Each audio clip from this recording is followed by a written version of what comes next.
Arc-en-ciel.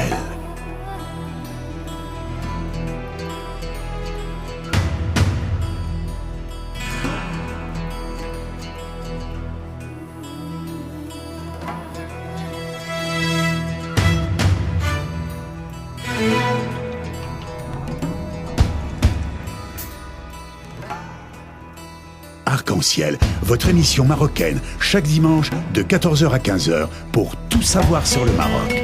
Actualité, culture, économie, société et animation festive. Avec Abdelatif, Arc-en-ciel au cœur du Maroc.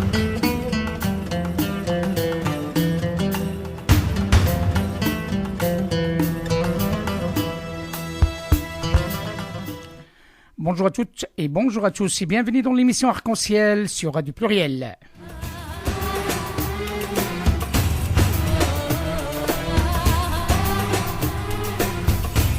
Arc-en-ciel info. Mesdames et messieurs, nous sommes en direct avec Monsieur Patrice Urnu.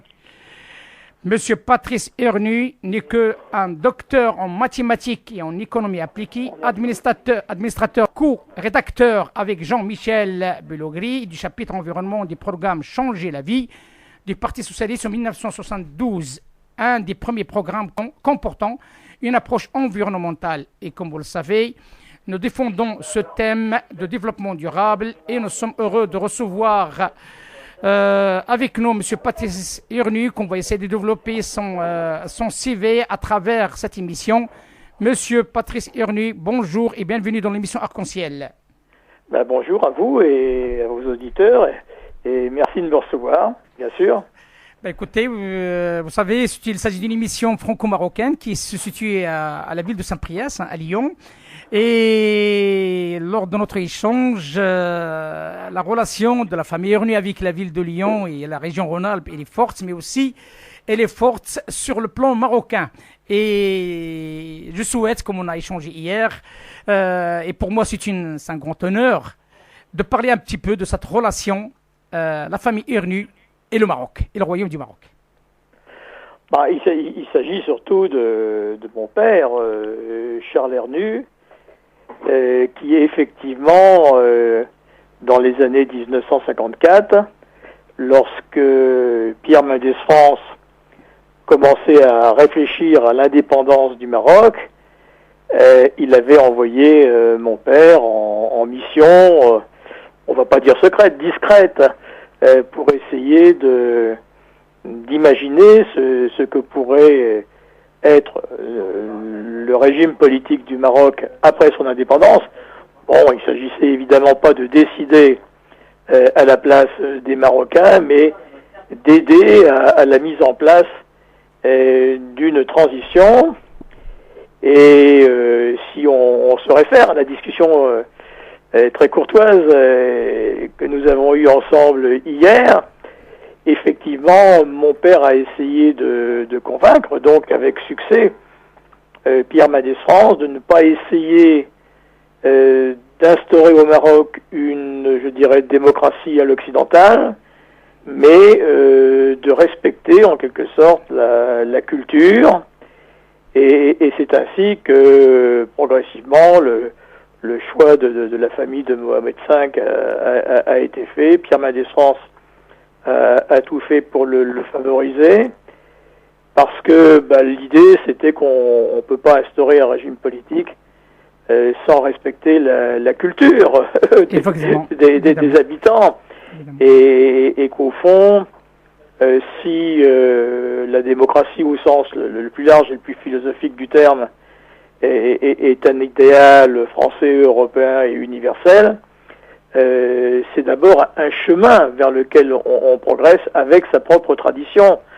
Et c'est ainsi qu'effectivement des liens d'amitié sont nés avec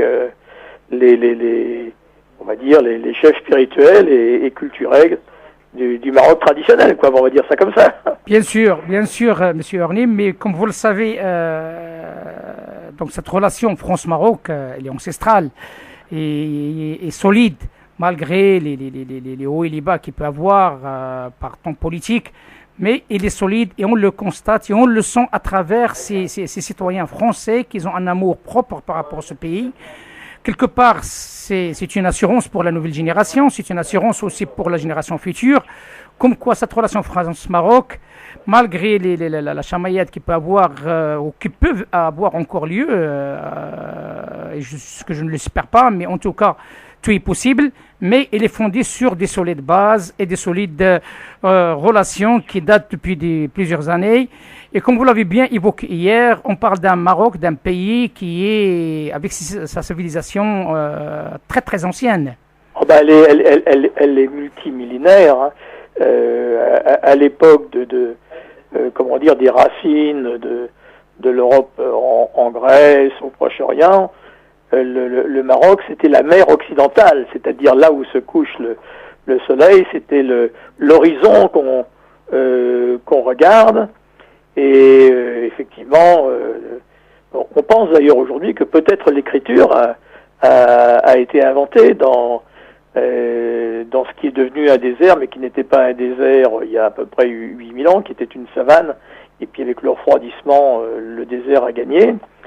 Mais le Maroc est de plein pied dans notre tradition, et d'ailleurs même les auteurs grecs en parlent, Hésiode, Platon, puisque le mot Atlantique veut simplement dire le pays, l'Atlas, hein, marocain, de nos ancêtres, c'est ça que ça veut dire, d'un point de vue étymologique.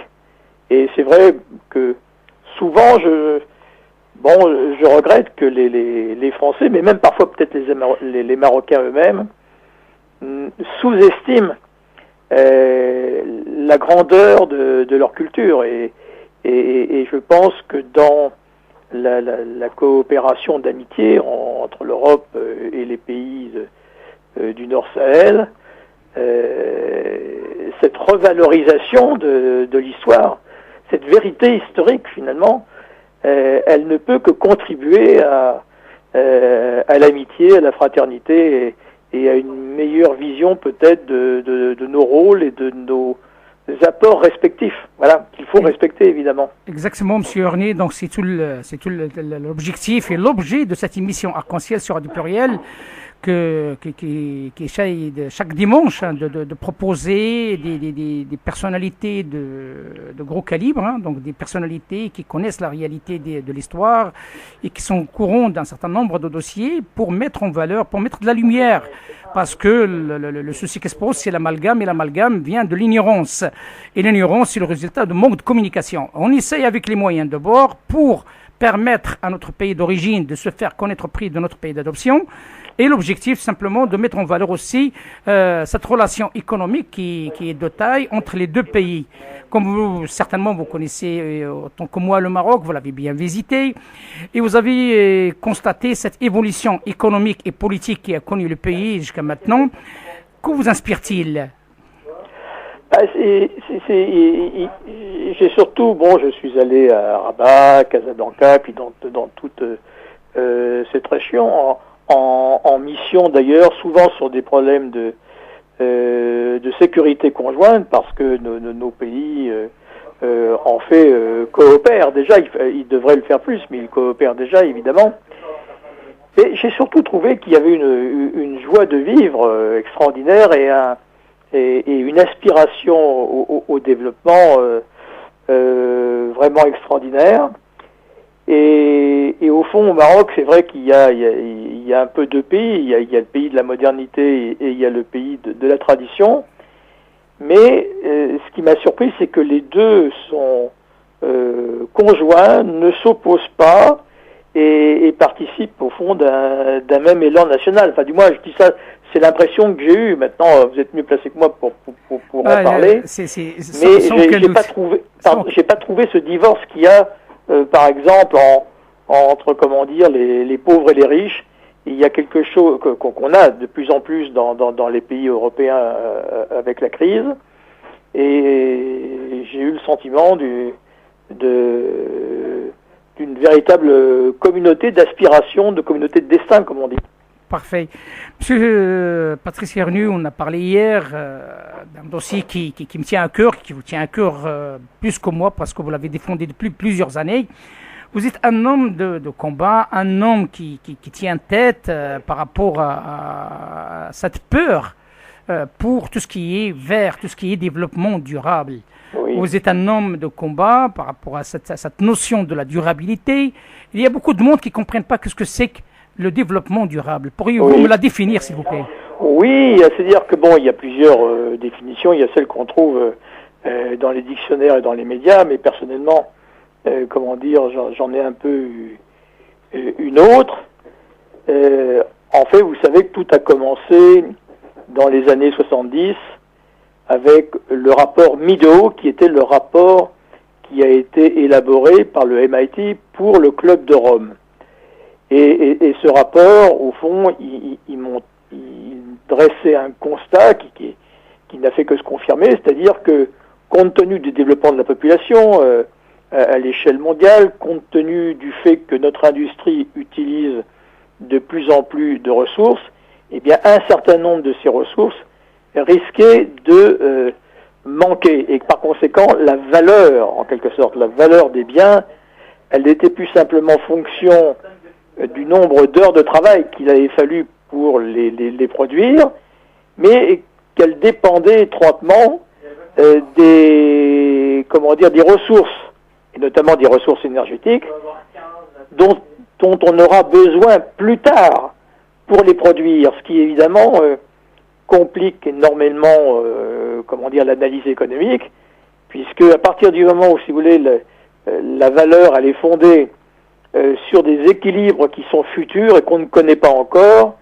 il devient de plus en plus difficile, au fond, de faire des prévisions, de faire des modèles économiques, et il faut de plus en plus prendre en compte la durée, c'est-à-dire que on parlait tout à l'heure de la démocratie, mais très souvent la démocratie, c'est un système, de représentation instantanée, c'est-à-dire les élus et la population, ils voient leur intérêt immédiat.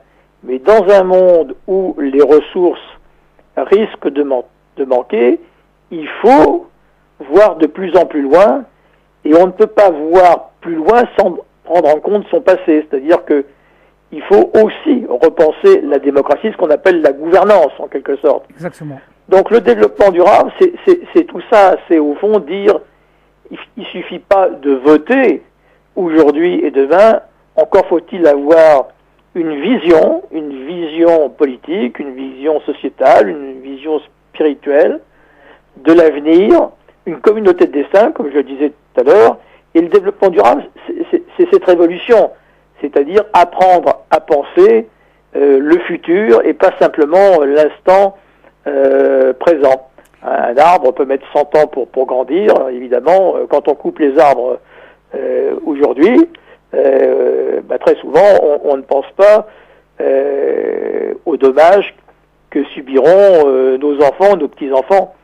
Il va falloir apprendre à penser ça, apprendre à économiser un certain nombre de ressources pour que les générations futures, c'est-à-dire nos enfants et nos petits-enfants, et nous-mêmes déjà, on puisse continuer à en bénéficier.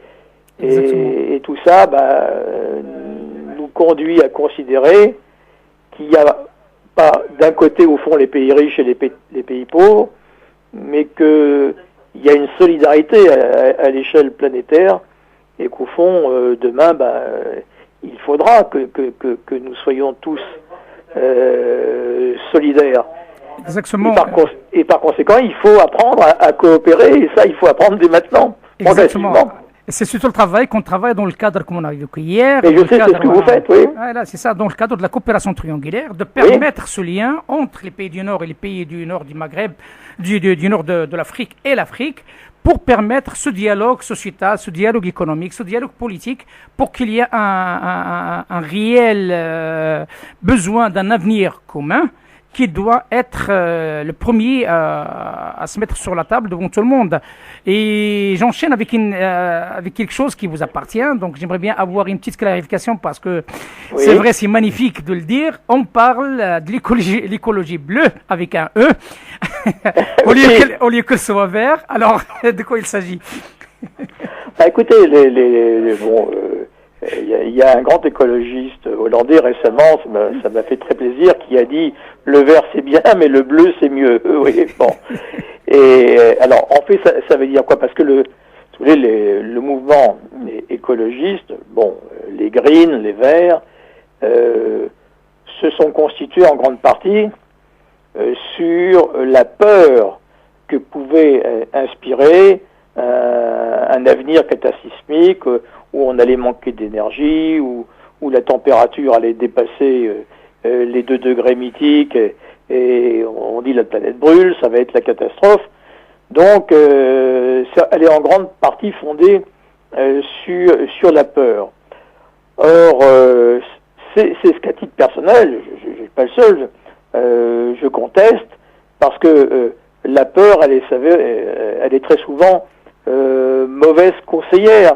Et puis si on explique aux citoyens de tous les pays que de toute façon on n'y échappera pas et que ça va être la catastrophe, alors dans ce cas-là, pourquoi faire quelque chose? Malheureusement, je sais pas, j'ai envie de dire que la COP 21 qui se tient à Paris et puis l'édition suivante qui va se tenir au Maroc. À Marrakech, justement, c'est ma troisième question, si vous le permettez. Voilà, alors vous voyez, c'est que on négocie à 195 pays, mais on n'avance pas. On fait un peu la messe, en quelque sorte. On fait une messe de la peur.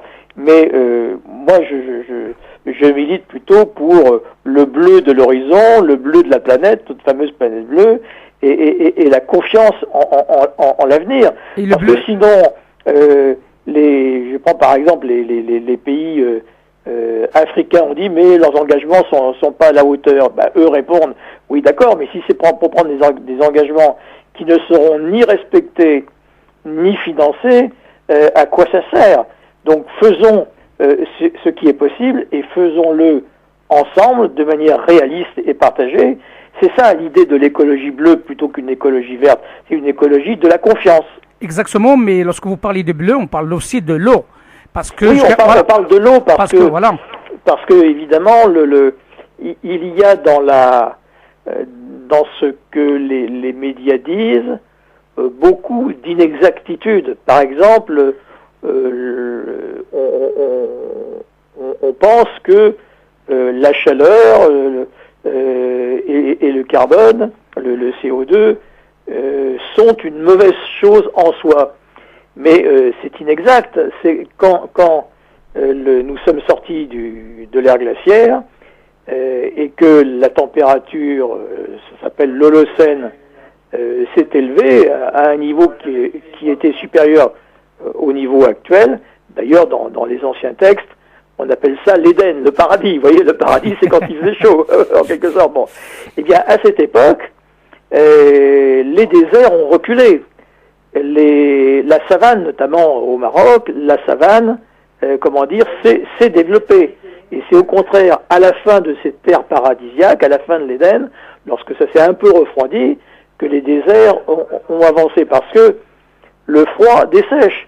Et la chaleur s'accompagne de pluie et d'humidité. Et normalement, quand il fait plus chaud, qu'il y a plus de carbone à fixer dans l'atmosphère, normalement la faune et la flore devraient se développer. Et il y a un certain nombre de scientifiques qui disent, mais avec le réchauffement climatique, normalement, les déserts devraient reverdir. Mais malheureusement, c'est pas ce qui se passe. Donc, et c'est là qu'on arrive à la question que vous posez, à la question de l'eau. Pourquoi ça ne se passe pas? Évidemment, l'homme est responsable. Je suis pas en train de dire, je ne suis pas du côté, vous voyez, des sceptiques. Les choses sont beaucoup plus compliquées. Mais on a aujourd'hui, c'est du moins ma conviction, affaire à un phénomène d'assèchement climatique. C'est-à-dire que l'eau qui normalement se trouve dans la biosphère, dans les terres, dans les aquifères profonds, elle s'évapore, elle va dans les nuages, il y a de plus en plus de pluie qui délave les sols, et donc on assiste à un assèchement, alors qu'on devrait assister à un reverdissement. C'est évidemment la faute des activités humaines. Donc je suis pas en train de dire qu'il faut rien faire. Je dis qu'au contraire, la situation, elle est peut-être plus grave qu'on ne le dit. Ça, c'est le premier élément. Mais deuxième élément, qui est un élément d'optimisme, en quelque sorte, il est possible de faire des choses qui pourraient avoir des résultats assez rapides. Il y a d'ailleurs des pays qui ont commencé à mettre en œuvre. Par exemple, M. Ernu, quelques exemples, s'il vous permettez. Des exemples, il y en a. Par exemple, la Chine, dans le Tibet, est en train de mettre en place des programmes pour réinfiltrer l'eau des pluies dans les terres et lutter contre l'assèchement. L'Inde vient de voter un programme, dont le but est d'empêcher l'eau d'aller trop vite, comme ils disent, du ciel à la mer. Parce que quand l'eau va trop vite du ciel à la mer, elle évite les terres, donc les terres s'assèchent. Et donc vous avez, c'est une image que je prends pour expliquer les choses, au fond, si vous voulez, la vie qui garantit notre santé, qui garantit notre développement, qui garantit, nos paysages, elle n'est pas dans les mers ou dans les airs, elle est dans les terres intermédiaires. Donc s'il y a de moins en moins d'eau dans les espaces intermédiaires, on a un assèchement qui malheureusement suit en quelque sorte aussi l'assèchement des consciences, comme on dit parfois. Donc une des politiques possibles et qu'il faut à mon avis entreprendre, c'est de faire en sorte que l'eau des pluies se réinfiltre dans les sols par différentes techniques, plutôt que d'aller directement à la mer. Par exemple, quand on fait des grands barrages, l'eau qui est retenue, lorsqu'on lâche les vannes, l'eau va à la mer, alors qu'elle devrait aller s'infiltrer dans les terres pour, réalimenter les nappes phréatiques. Vous savez, en France, il y a eu récemment, vous avez dû en entendre parler, les inondations catastrophiques dans le sud. Bon, alors les médias ont dit c'est à cause du béton. Oui, c'est à cause du béton, évidemment. Ça rend les pluies catastrophiques. Mais la vraie cause, elle est ailleurs. La vraie cause, c'est le tarissement des aquifères profonds dans le nord du Sahara en raison, de l'exploitation pétrolière. Vous voyez ?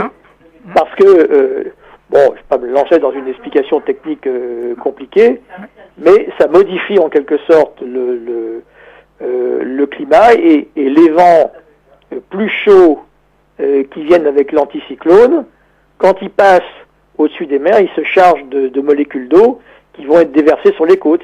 C'est un phénomène naturel. Vous savez, quand je peux me permettre une image un peu. Ah oui, je vous prie. Parfois, quand je fais des conférences, parce que j'explique souvent que, au fond, c'est pas tellement le niveau du CO2 qui est catastrophique, c'est la vitesse avec laquelle on en émet de plus en plus. C'est-à-dire, le niveau du CO2, il augmente 3000 fois plus vite qu'il n'a jamais augmenté dans le passé. D'accord. Alors que le niveau du CO2 est bien inférieur à ce qu'il a été dans le passé. Donc le vrai problème, ce n'est pas le niveau, mais c'est la vitesse d'augmentation. Alors pour expliquer ça, il y a deux façons de faire. Je vais plutôt prendre celle de celui qui se promène dans le désert. Peut-être que vous connaissez mieux que l'exemple, du sèche-cheveux que j'utilise souvent. Quand vous voulez garder une gourde d'eau fraîche dans le désert, dans un pays où il fait très chaud, parfois vous l'entourez d'une serviette ou d'un tissu qui est humide, ou parfois même c'est l'argile qui le contient qui est humide. Exact. Alors pourquoi ? Parce que l'évaporation de l'eau,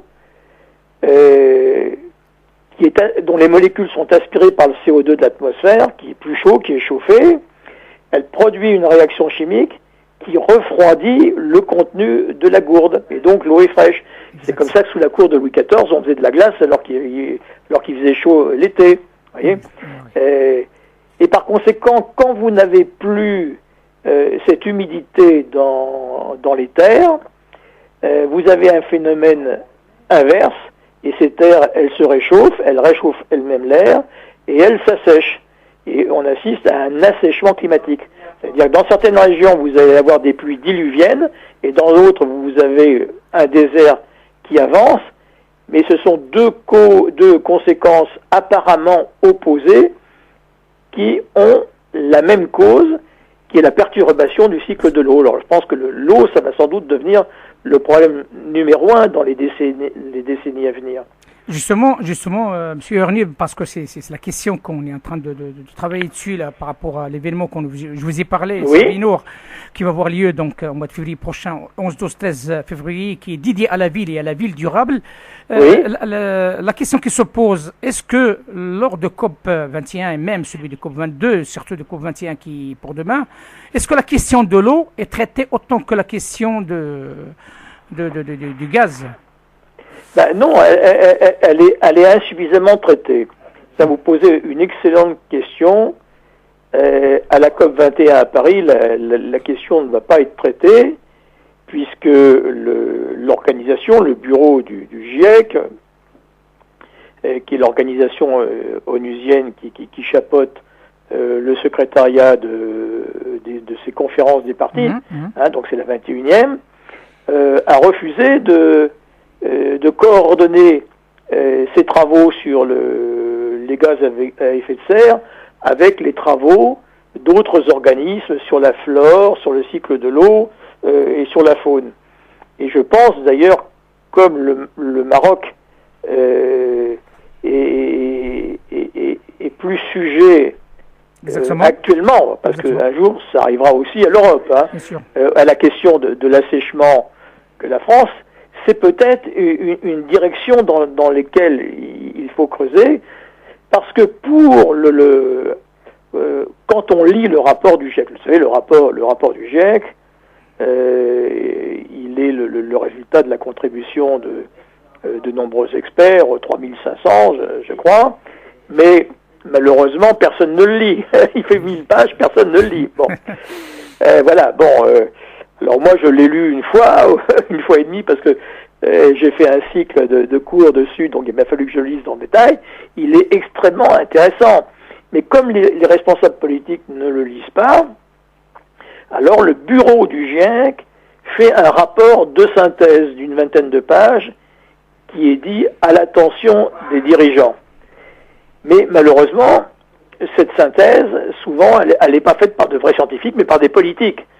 Donc, quand on lit la synthèse, il y a un certain nombre d'éléments du rapport qui passent à la trappe, parce qu'on va à l'essentiel. Vous voyez, on dit il faut pas que ça dépasse 2 degrés. Bon, on ne sait pas très bien comment les calculs sont faits, parce que le climat, c'est malheureusement une affaire très complexe, et la science climatique n'en est qu'au début. Et la question de l'eau, elle est traitée de manière secondaire. On dit c'est une rétroaction. Alors pourquoi? Est-ce que je peux donner malgré tout un petit élément scientifique pour je vous prie, aux auditeurs le fond du problème? C'est important, je vous prie. Vous savez, comment dire, il y a 2 molécules qui sont les molécules de la vie sur Terre. C'est le CO2 avec le carbone, et puis c'est l'eau avec l'hydrogène. Donc l'hydrogène et le carbone, c'est les 2 atomes de la vie qui nous viennent des étoiles, je ne vais pas raconter ça, et c'est médiatisé par l'oxygène, c'est-à-dire que l'oxygène va s'associer soit au carbone pour faire du dioxyde de carbone, soit il va s'associer à l'eau pour faire H2O. Et on peut dire, d'ailleurs les textes anciens en parlent de façon imagée, il y a une espèce de relation d'amour, on pourrait dire, entre le carbone et l'hydrogène, entre l'eau et le CO2. Et cette relation, qu'on appelle une relation d'affinité, elle va dépendre de la température, de la pression et des éléments. Alors par exemple, dans notre corps, vous avez 70% d'eau, et puis un peu moins de 30% de dérivés carbonés. Dans les plantes, c'est la même chose, parce que les êtres humains ils l'ont oublié, ce sont des plantes.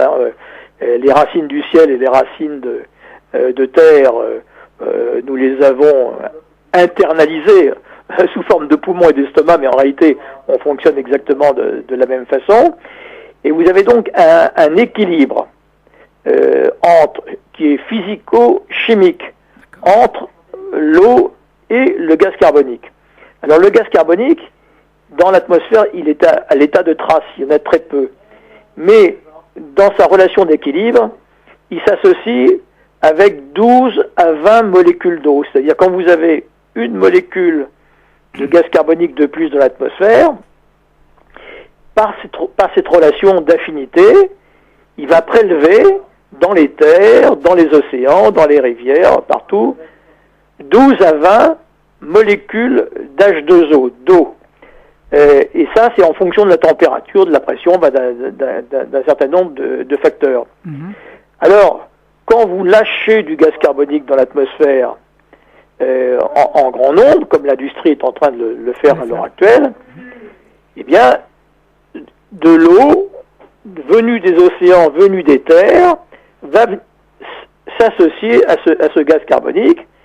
Et en réalité, c'est l'eau qui s'est ainsi associée au gaz carbonique qui est dans l'atmosphère, qui va former des nuages, et c'est lui qui va faire l'effet de serre.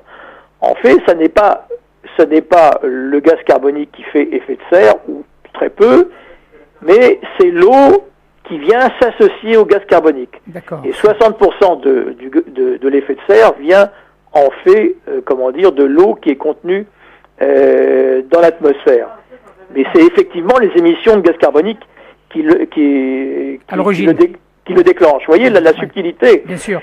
Ce qui fait que même s'il y a beaucoup de gaz carbonique dans l'atmosphère, si on ralentit les émissions, simplement, même si on ne diminue pas le niveau, eh bien le réchauffement va se stabiliser. C'est ce qui s'est passé. Vous savez, il y a un grand débat. Est-ce que le réchauffement climatique s'est stabilisé depuis 10 à 15 ans? C'est ce que disent certains scientifiques. C'est contesté par d'autres. Enfin, il y a tout un débat sur cette question. Ça s'est sans doute un peu stabilisé. Mais pourquoi ça s'est stabilisé? C'est à cause de la crise économique. Vous voyez, c'est pas à cause des négociations. La crise économique, elle a plus fait pour le climat que les négociations. Mais d'un autre côté, alors est-ce que ça veut dire qu'il faut faire de la crise? Non, ça veut simplement dire, c'est ce que vous disiez tout à l'heure, il faut aller vers un développement plus durable.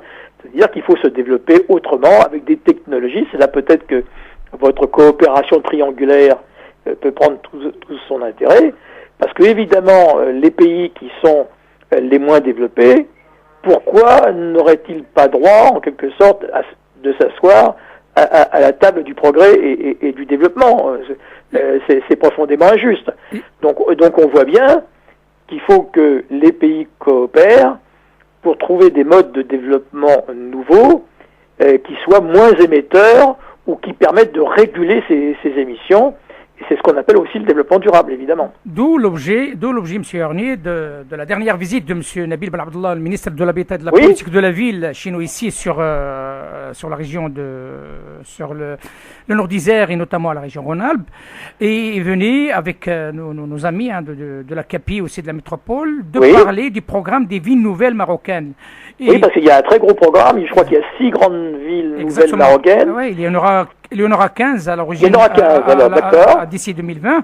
Et cette notion de vie nouvelle permettra de faire de ne pas commettre les mêmes erreurs au passé et pourquoi pas d'être un terrain fertile pour des expériences dans ce sens. Et le Maroc, il est déjà en avance par rapport à ça, à travers un certain nombre de grandes sociétés d'État qui sont premiers en Afrique, notamment la Holding Al-Amran qui développe des projets dans ce sens, dans des villes nouvelles, notamment à Samsort, aussi à Al-Khayata et ailleurs, notamment aussi la CDG, la Caisse des dépôts de gestion sur la ville de Casablanca et ailleurs, mais aussi la plus grande ville verte en Afrique, c'est celle de Ben Guerir, qui est à côté de Marrakech, à 60 km de Marrakech, qui est complètement durable. Elle est complètement durable et elle s'est orientée vers quelque chose. Bon, parce que moi j'avais vu un peu les plans à l'époque de l'Union pour la Méditerranée, qui est maintenant un peu qui s'est enlisé dans le désert, on va dire un petit peu. Bon voilà.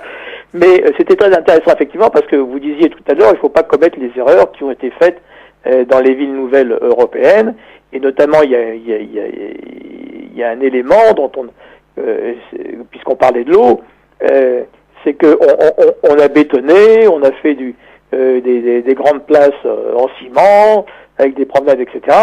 Et en France, vous avez moins de 3% des eaux de pluie qui sont réinfiltrées dans les terres. Oui. Or, dans cette ville qui est à 60 km de Marrakech, il y a tout un programme, j'avais vu, pour faire en sorte que on tombe pas dans le même piège, et que c'est pas parce que la ville s'étend qu'on va arrêter l'infiltration des eaux de pluie. C'est-à-dire, on va faire en sorte que le peu de pluie parfois dont on bénéficie à la terre, parce que c'est la condition d'un microclimat urbain. C'est très important. C'est très important ce que vous dites, et je vous donne rendez-vous le 11, 12, 13 février prochain à Lyon, à l'espace Tête d'Or, pour le Salon de la Ville, qui avec un focus bien spécifique à cette notion de la durabilité, pour parler, pour en débattre avec les entreprises, les donneurs d'ordre et aussi la société civile sur cette notion de la durabilité de la ville, sur un certain nombre de sujets, notamment l'eau, l'assainissement, tout ce qui est en relation avec les déchets, le recyclage de ces déchets,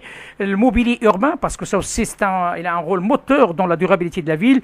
Bien entendu, d'autres volets qui seront développés avec des partenaires français, et nous tenons à les remercier aussi, marocains et internationaux. Et je vous invite, à titre personnel et à titre de vos travaux, d'être parmi nous dans ce salon, et ce sera un grand honneur pour nous d'assister à cet événement qui rentre aussi dans la logique de lier le Nord avec le Sud et avec le deuxième Sud. C'est pour moi qui est l'honneur. J'en serais très heureux, et surtout, alors à titre personnel, je voulais aussi vous féliciter pour tout le travail que vous faites pour essayer de faire en sorte que ces échanges Nord-Sud soient des échanges non pas de compassion ou quoi que ce soit, mais des échanges gagnant-gagnant, parce qu'il est évident qu'on a tous les uns et les autres à apprendre de chacun. Voilà, c'est une aventure commune, en fait. Voilà. Exactement. À la fin, je vous laisse avec cette belle chanson marocaine qui parle de Tarab al-Andalousi, ce que vous avez choisi hier, et je vous le dédiais, et c'est une très très belle chanson, et je vous dis à très bientôt, monsieur Patrice Ernu. À très bientôt, merci de l'avoir invité. Merci à vous, monsieur. Merci bien, au revoir. Au revoir, monsieur.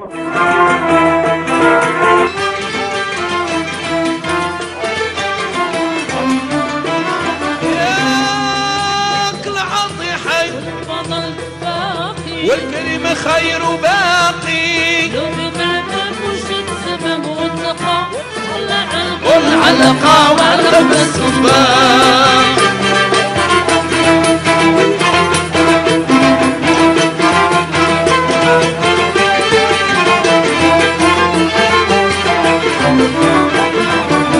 وصلت على الحبيب نور رماقي جد كل من هو تاقي لا تفضل عين الرحمة تفقق نور للورش رقم قلوب العشاق الله الله الله الله يا مولانا الله الله الله الله يا مولانا الله الله الله ربي داوي حالي الله الله الله ربي داوي حالي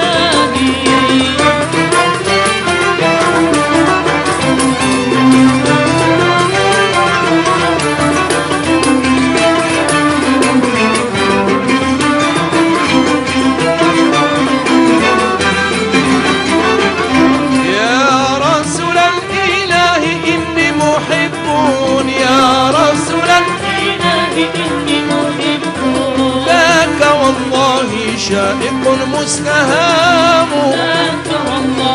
شائق مستهام الله الله